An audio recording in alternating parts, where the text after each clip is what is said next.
Day 44. One day I'll buy a 44 Magnum, but today is not the day. More importantly, I've been hearing about this for actually a month and a half, not a couple of months, month and a half, about the supply chain for food. And the thing is that the United States has plenty of food.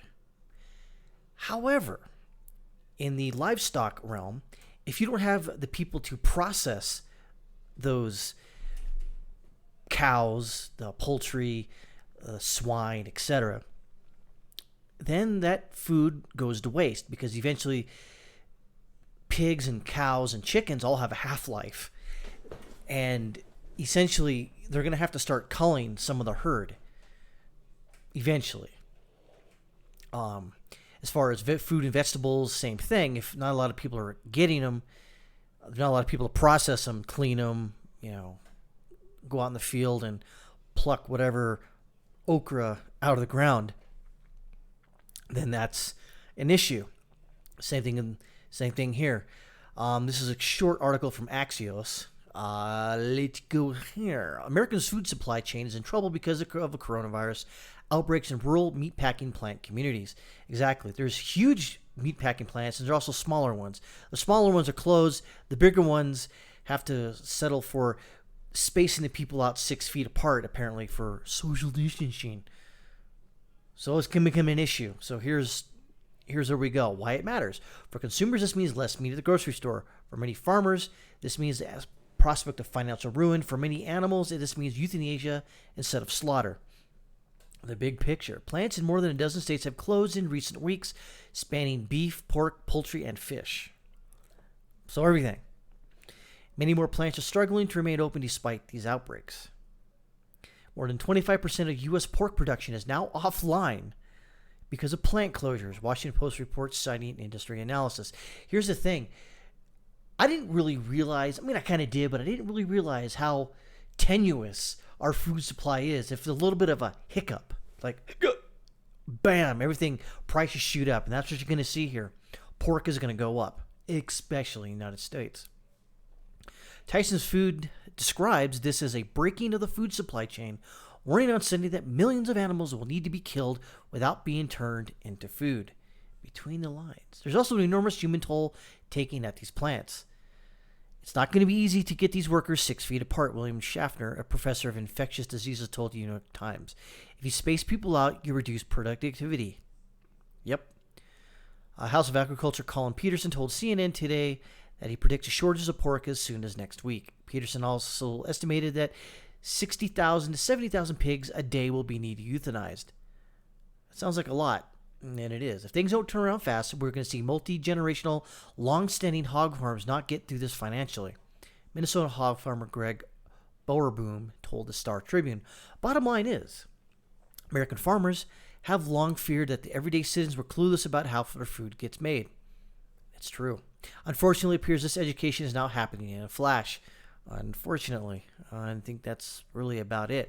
I think that's the whole my point here, is that we're going to see prices all over across the board increase because demand is going to go up. Price controls are a stupid thing. Just ask Venezuela. So if you want to, if for some reason they're going to price control meat, then more people are going to go out of business. So we're in a weird situation. This is why opening the country up, albeit, with a stiff upper lip and just kind of going, yeah, I know, people are probably going to suffer for this. It's got to be done, or our prices go up and our food supply goes down. And it's going to take years for it to get back together, honestly. And if you want a hamburger, expect double the price, quite possibly. There's a picture I saw of like tons of potatoes getting dumped because the demand for them isn't there. It's perishable food. It doesn't really, yeah, you could replant them, I guess, but not in a field environment. I guess that's how it's done. Anyways, you just can't. So I guess FDA rules says that if they're not going to be, you got to dump them, and so it's creating a slight problem. So we're going to see a lot of people go towards vegetarianism. Maybe. I mean, I don't think it's going to get to the point of, people, starving. Maybe they lose a little weight, but I don't think they're going to starve per se. Again, don't know because we've never been here before, really. We're in this generation or lifetime. So there's that. So again, as day 44 comes to an end, I'm thinking about the better days of me purchasing a 44 Magnum for my own collection. But in reality, I have better uses for my money. Maybe a 1978 Toyota Land Cruiser rebuilt. Well, we'll see. But that's a day 44. We'll see you on 45 ACP day. Yeah, I know. I'm in a handgun aficionado sort of mindset right now. So, as I always say, stay frosty, but I'm going to come up with something else. I'm going to say, be cool? No, that's stupid. How about, don't be stupid? No, zip ties and buys plies. He already does that. I'll figure something out. I'll see you tomorrow.